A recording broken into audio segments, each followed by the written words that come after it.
Hi, my name is Jay with Kick Foosball Tables. First off, I'd like to welcome you to the Kick family. Today I'll be showing you how to properly assemble your Kick Monarch 48-inch foosball table. Hope this instructional video is helpful. With no further delay, let's go ahead and get started. The first thing you want to do is go to open your box and take a look at your contents. Then, you will go ahead and lay down each piece out onto your floor individually. If you are assembling a foosball table on a hard surface, I do recommend you lay down a large blanket or large piece of cardboard. That way you don't damage your foosball table during the assembly process. Next, you're going to go ahead and match each part to what's inside your instruction manual.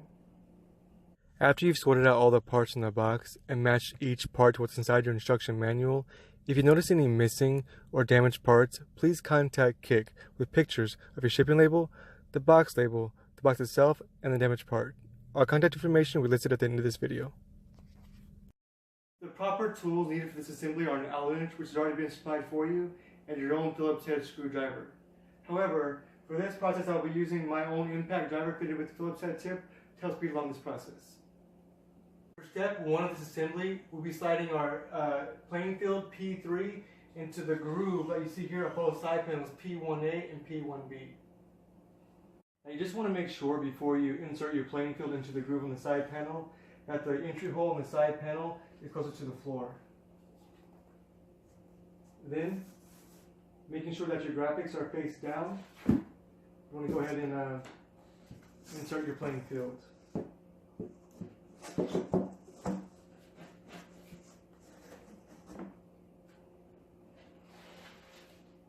And connect your other side panel.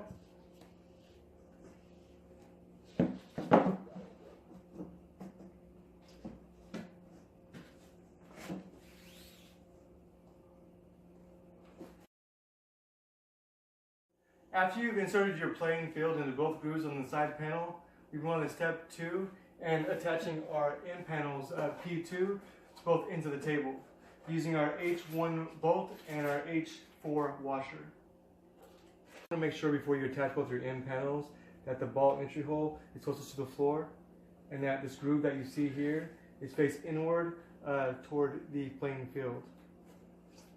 You also want to make sure that you align both holes on the end panel to both holes on the side panel.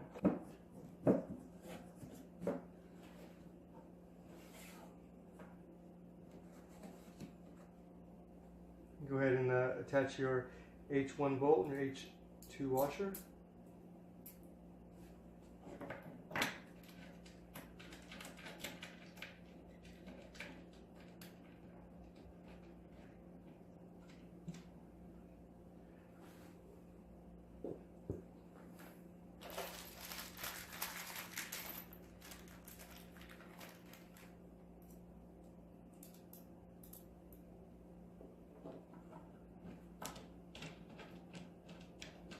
And secure it using your Allen wrench.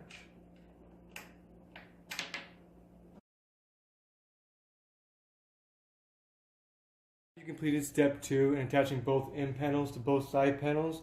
We now move on to step 3 and attaching our support braces P7 to the bottom of our playing field using our H10 nut and our H11 screws. Now first you just want to go ahead and insert your H10 nut into both of the holes on both sides of your brace. You want to make sure that the groove on the end of the nut you see here is faced out and that the hole on the end of the nut is facing out towards the hole on the end of the brace.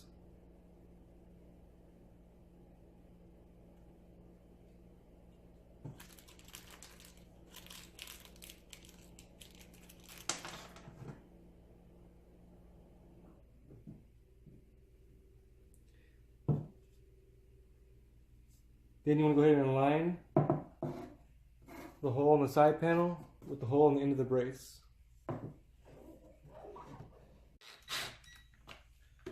Okay, once you completed step 3 and attaching both of your support braces to the bottom of your playing field, we're now on the next step, step 4, and attaching our straight legs, P4A and P4B, and our angled legs, P5A and P5B, to our table using our H3 bolt, our H5 washer, and our handle bolts H8. One way to determine that you are adding the correct leg to the correct side of the table is to make sure that the angle on the leg is faced outward towards the end panel. So if it's facing inward like this would be incorrect. Just go ahead and turn it around and align both holes on your leg to both holes in the side panel. And insert your H3 bolt and your H5 nut into the bottom hole.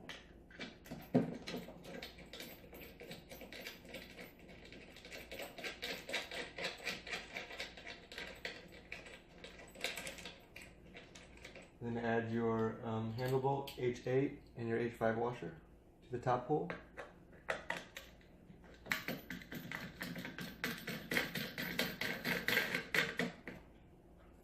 And then tighten your bottom bolt.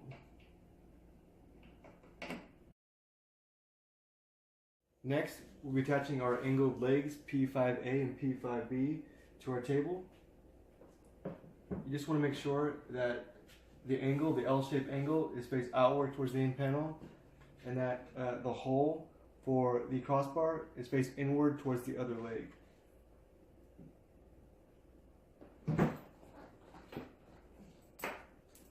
Then attach your H3 bolt and H5 washer into the bottom hole.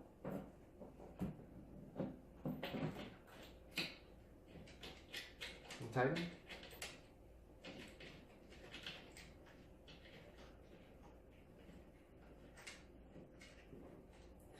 You will notice that there's a third hole here on the side panel. This will allow you to put your table into an upright position to conserve space. So you can just fold your arm all the way down here and then insert your handle bolt into this hole here to put it into the upright position.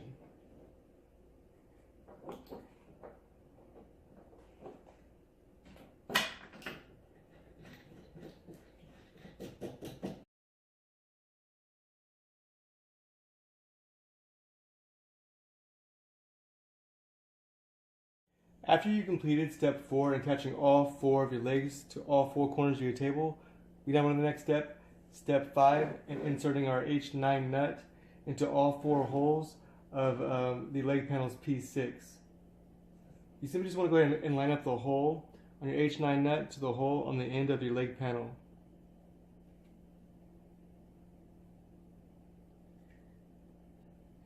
If the holes do not line up, you can simply just go ahead and use your screwdriver to align your holes properly.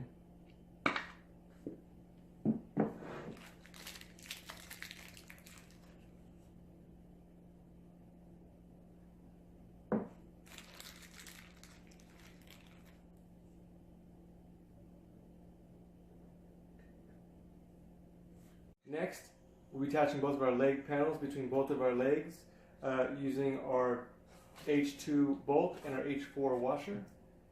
Again, you want to make sure that the hole on the nut is aligned with the hole on the leg panel. Just go ahead and align your leg panel, both the holes in your leg. Insert your bolt.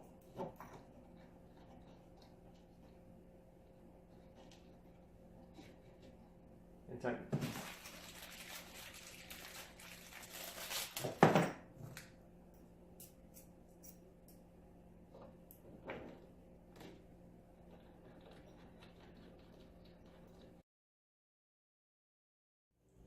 For step 6, we'll be attaching our tube P14 between both legs P5A and P5B.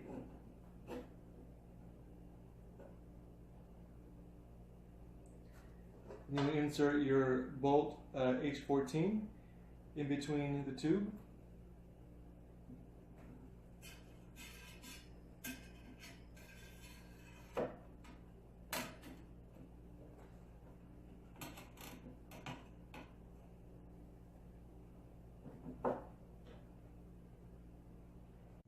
Next, we'll be attaching our wheels P11 using our H6 washer and our H7 nut.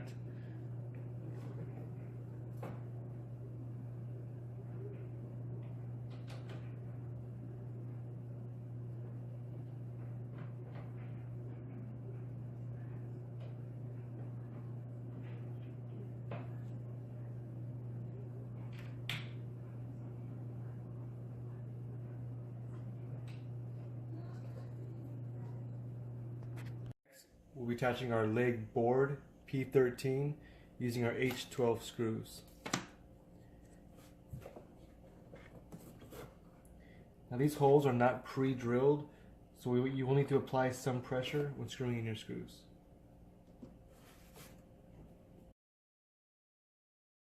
For step 8, we'll be attaching our leg leveler P12 to the bottom of both legs. You simply just want to go ahead and screw down your leg leveler all the way down to the bottom base of your leg. Now the purpose of these leg levelers is to stabilize your table during play, so that if one side's higher than the other, you just unscrew these a couple notches to even out your playing field. After you've attached both of your leg levelers to the bottom of both of your legs, we're going to the next step in turning over our table. This is a two-person job, so we will need some assistance for this part of the assembly. What you want to make sure is that you don't rest the weight of the table on either of the legs. So you just want to make sure you turn over the table in one swift, full motion so that all the legs hit the ground at the same time. After you've had some assistance turning over your table, we go on the next step, step 9, in inserting all of our rods and attaching each player to each rod. Now, the most important part of assembling your Monarch 48-inch foosball table is making sure that all the rods are all in the right position. So you want to carefully review the diagram located in the instruction manual prior to inserting your rods.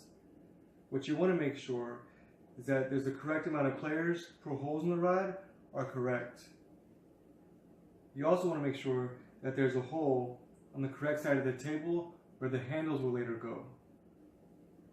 Now before we insert our rods and attach each player to each rod, I'm going to show you an already assembled table and explain to you the differences between a one-man goalie and a three-man goalie setup.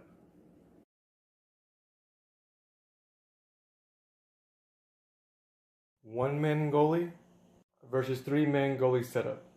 Now with this table, we have the option to have either a one-man goalie or a three-man goalie setup.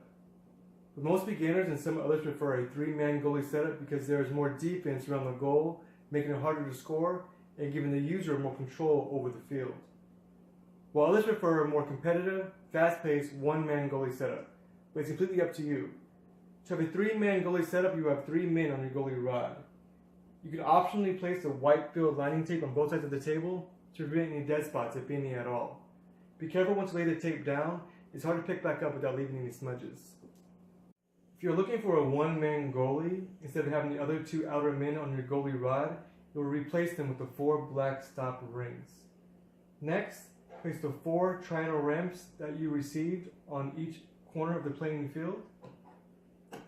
If you had already applied the field lining tape, you can either place the ramps on top of it if you ever want to switch back, but this is going to be your style of play. Either cut the lining tape accordingly so that it does not go under the ramp, or don't apply the field lining tape at all. Next, secure your ramps using your 4 H15 screws and cover the hole using your 4 caps. When attaching your players to your rod, you want to note that there's a bumper, a washer. Then you want to add the correct amount of players per holes in the rod.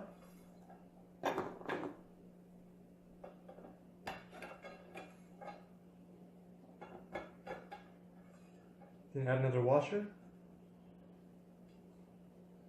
and another bumper. You want to complete by sliding to the second hole. We'll be securing our players to our rod using our C6 bolt and our C7 nut. You simply just want to go ahead and line up the hole in the rod to the hole in the player.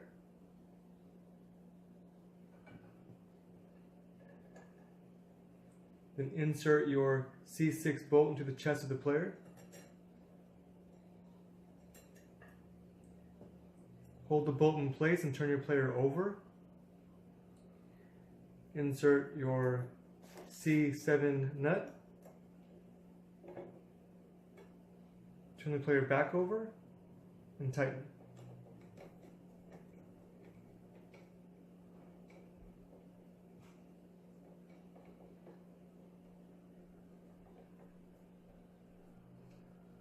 Once you've inserted all your rods and attached each player to each rod, we can now move on to the next step, step 10, in attaching our handles P8 using our H16 bolt.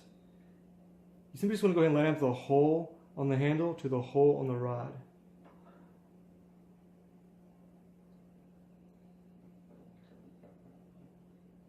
Insert your nut and tighten. One quick note, these handles are really high quality. Most other companies use the really cheap rubber slide-on handles. Also, these rods are semi-hollow, so they are durable enough to rut play, yet light enough to let the player have full control over the rod. If you need any rod lubricant, please contact Kick and we will send you a free complimentary bottle. Next, you want to attach your rubber cap P9 to the other end of your rod.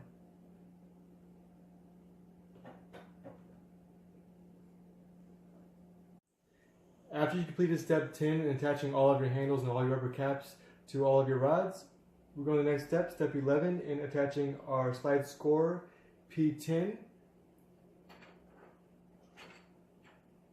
using our H13 screws. Now you will notice that these holes have already been scored. Just go and line up your score over those holes. Insert your H13 screw and tighten.